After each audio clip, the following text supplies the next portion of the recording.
ఈ మధ్యకాలంలో తెలుగు అమ్మాయిలు ఎక్కువగా ఇండస్ట్రీకి పరిచయం చేసిన అతి కొద్దిమంది నిర్మాతలు నేను ఒకరిని.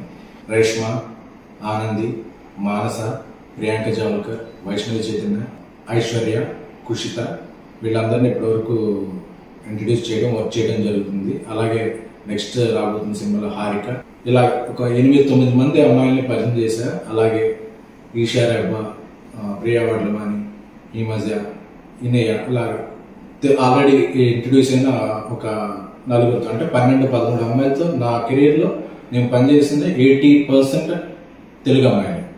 సో నేను టార్గెట్ పెట్టుకున్నా, నేను తెలుగు జర్నలిస్ట్గా నా కెరీర్ స్టార్ట్ చేశాను కాబట్టి నేను అనుకున్న టార్గెట్ ఏంటంటే ఒక 25 మంది అమ్మాయిలు, వాళ్ళు వేరే ఫీల్డ్, హీరోయిన్గా, రైటర్గా, ఆర్ట్ డైరెక్టర్గా, ఎగ్జిక్యూటివ్ ప్రొడ్యూసర్గా, డైరెక్టర్గా కూడా నాకు తెలిసిన సర్కిల్ నుంచి 25 మంది తెలుగు అమ్మాయిని నా పరంగా ప్రోత్సహించాలి, ఎంకరేజ్ చేయాలని. అంటే మనం పరిచయం చేసిన వాళ్ళందరూ టాప్కి వెళ్ళిపో